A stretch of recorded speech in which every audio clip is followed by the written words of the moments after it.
Okay, the problem is a car drives around the interior wall of the cylinder, and the question is, how fast does that car need to go in order to not slip and fall and slide down the wall of the cylinder? This is a car driving around the interior wall of a cylinder that is lying parallel to the ground so that the walls of the cylinder are perpendicular to the ground. The only force that is keeping the car up and preventing the car from sliding down is friction.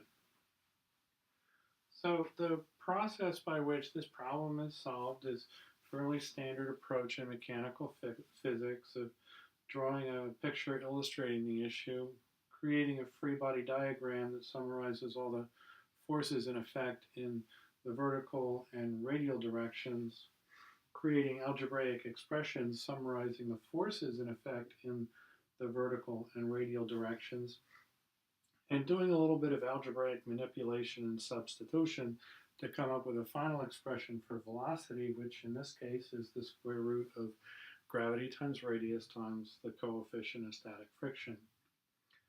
It would be important to note that the definition of static friction is the coefficient of static friction times the normal force.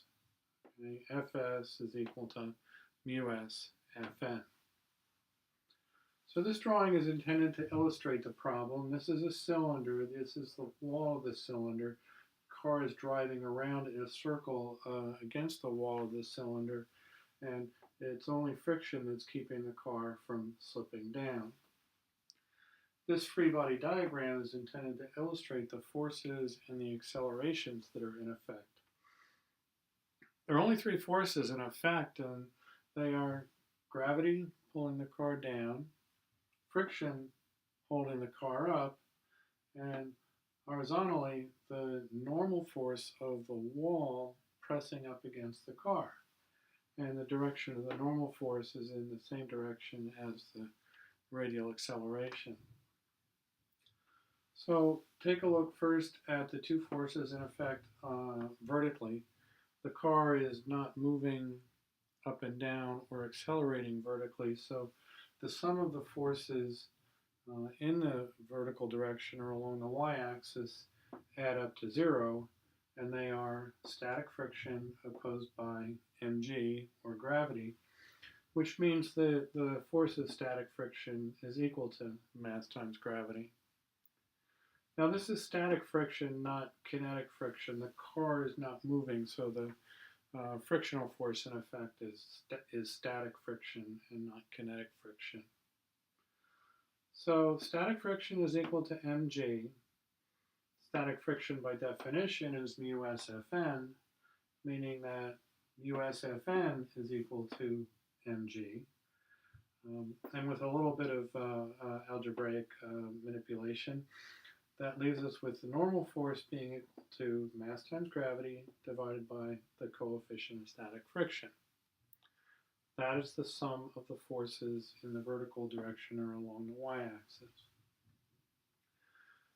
The sum of the forces in the radial direction are equal to mass times acceleration. The car is moving and it's accelerating radially.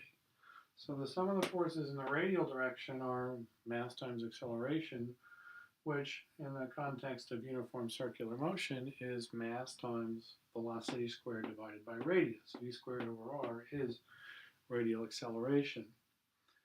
And the direction of radial acceleration is the same direction as the normal force of the wall of the cylinder pushing up against the car. So the algebraic expression representing this is mass times velocity squared divided by radius is equal to the normal force. Here's an alternative expression of the normal force. So mv squared over r is equal to the normal force, meaning that mv squared over r is equal to mg over mu s. Mass exists on both sides of this expression, so it can be canceled, leaving velocity squared divided by radius is equal to gravity divided by the coefficient of static friction. And isolating velocity, that means that velocity squared is equal to gravity times radius divided by the coefficient of static friction.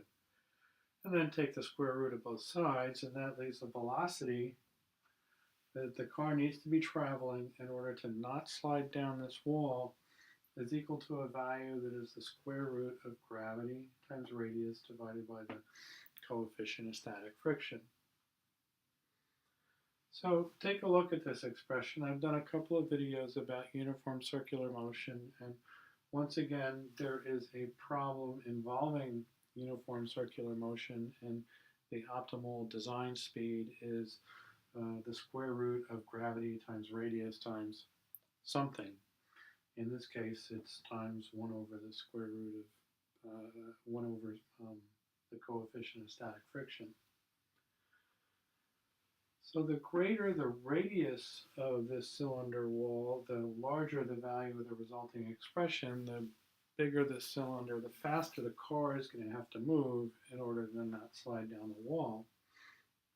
And the larger the value of the coefficient of static friction, the smaller the resulting expression is going to be, which makes a little bit of sense. The more friction that exists, the slower the car can travel along the interior wall of the cylinder without slipping and falling. I've done a number of videos for YouTube on uniform circular motion. I find these problems interesting, and the continued presence of a solution involving the square root of gravity times radius kind of intrigues me. If you're taking first semester physics, you'll see problems like this on homework assignments, quizzes, and tests. And so I hope this video was useful to you. And if you have comments or questions,